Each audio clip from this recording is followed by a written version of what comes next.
বাংলায় বন্ধ হবে মাছ মাংস খাওয়া। তৃণমূলের এমন অপপ্রচারকে বুড়ো আঙুল দেখিয়ে নিজের হাতে মাছ মাংস কিনে ভোট প্রচারে আমডাঙ্গার বিজেপি প্রার্থী।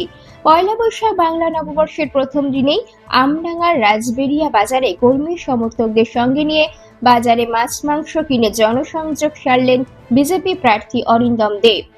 বাজার থেকে মাছ মাংস সবজি বাজার থেকে সবই কিনলেন বিজেপি প্রার্থী নিজে হাতেই। তৃণমূল ইতিমধ্যেই বিভিন্ন প্রান্তে অপপ্রচার ছড়াচ্ছেন, যদি বিজেপি ক্ষমতায় আসেন তাহলে বাঙালিদের মাছ মাংস খাওয়া বা বিক্রি বন্ধ হয়ে যাবে এই বাংলায়। এবার সেই অপপ্রচারকে বুড়ো আঙুল দেখিয়ে 102 নম্বর আমডাঙ্গা বিধানসভা কেন্দ্রের বিজেপি প্রার্থী অরিন্দম দে বাংলা নববর্ষের প্রথম সকালেই নিজের হাতে মাছ বাজার সারলেন। সঙ্গে ছিলেন দলীয় কর্মীরা। যদিও বিজেপি প্রার্থী অরিন্দম দে তিনি ভোজন রসিক বাঙালি, মাছ তার প্রিয় খাদ্য বলেই জানা গিয়েছে। ব্যুরো রিপোর্ট, আমডাঙ্গা বার্তা। দেখুন, প্রথমেই জানাই আজকে 1433 বাংলা সন, নতুন বছর পড়েছে। সকলের জন্য শুভকামনা, শুভ মঙ্গলময় শুভেচ্ছা রইল। আমাদের টোটাল আমডাঙ্গা যে গণদেবতা রয়েছে এবং সকল জনসাধারণ, তাদের প্রতি আমার প্রথমেই বলি শুভেচ্ছা, শুভকামনা। আজকের দিনে এই শুভ নববর্ষে বাঙালিরা প্রিয় রসিক, ভোজন রসিক, সেখানে দাঁড়িয়ে আজকে মাছ মাংস একটা প্রিয় খাবার বিষয় বাঙালিরা। আমিও এসেছি মাছ বাজারে এবং সবজি বাজারে, আমি মাছ কিনলাম, কাতলা মাছ কিনলাম, সঙ্গে এবং পাবদা মাছ এবং মাংসের দোকানে গেলাম, মাংস দিচ্ছে। প্রচুর লোকের এখানে কিনছে আর কি, মাছ বাজার, মাছের দোকান থেকে এবং মাংসের দোকান থেকে। আপনি তো দেখছেন প্রচুর বাজার এবং ছড়িয়ে ছিটিয়ে রয়েছে মানুষজন। এবং এই সারা ভারতবর্ষ জুড়েই আজকের দিনে বাঙালিরা কিন্তু যেখানে যেখানে বাঙালি রয়েছে, শুধু পশ্চিমবাংলা না, পশ্চিমবাংলা জুড়ে তো অবশ্যই আছে, সারা ভারতবর্ষ জুড়েই যেখানে তারা কিন্তু মাছ মাংস খাবে আজকের দিনে।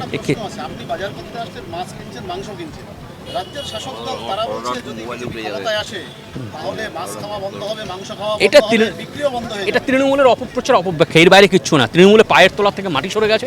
যেহেতু বিজেপির গ্রাফ দিন দিন পরিস্থিতি বদলাচ্ছে, নতুন সমীকরণ বদলাচ্ছে এবং রাজ্যে বিজেপি ক্ষমতায় আসছে এবং অ্যাবসলিউট মেজরিটি নিয়ে আর কি, সে 200-200-র উপর সিট চলে আসবে এইবারের পরিস্থিতি যা হাল আছে। এবং আমডাঙ্গা জিতছে, সে ভবানীপুরে মমতা ব্যানার্জিও হারছে। গত 2021-এর বিধানসভা নির্বাচনে নন্দীগ্রামও শুভেন্দু অধিকারীর কাছে হেরেছে মমতা ব্যানার্জি।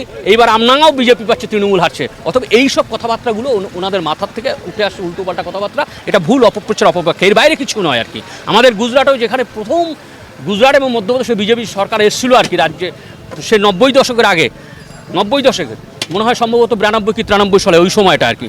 তখনও ওই সময় কিন্তু বিজেপি ক্ষমতা এসেছিল এবং ওইখানে যারা বাঙালি আসছে এবং বাঙালিরা যারা আছে তারা মাছের চাষ করে কিন্তু, মাছ ব্যবসা করে কিন্তু, এবং সেখানেও বাঙালিরা কিন্তু মাছ খায়। আমাদের মাননীয় সভাপতি, রাজ্য সভাপতি সমীর ভট্টাচার্য কিন্তু সেদিন খেতে খেতে একদিন দেখলাম একজন মানে আমাদের এই সাংবাদিক বন্ধুদের সামনে উনি চোখা প্রশ্ন করেছিল, তার উত্তর দিয়েছিল, যেখানে যেখানে বাঙালিরা আছে সেখানে কিন্তু মাছ খাওয়ার কিন্তু রীতিনীতি আছে।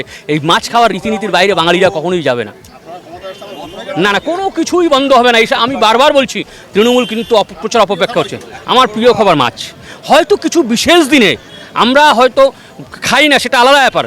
আমরা হিন্দুরা যেহেতু দেখুন একটা সনাতনী ধর্ম, কেউ কেউ কিছু হয়তো সে শনি মঙ্গলবার অনেকে হয়তো খায় না, সেটা আলাদা ব্যাপার, রীতিনীতি। কিন্তু মাছ ছাড়া কিন্তু বাঙালিরা থাকতে পারবে না। এখানে আমি বিরোধিতা, আপত্তি, আমি থাকতে পারবো না, অসম্ভব ব্যাপার, অসম্ভব, বের হতে পারে না।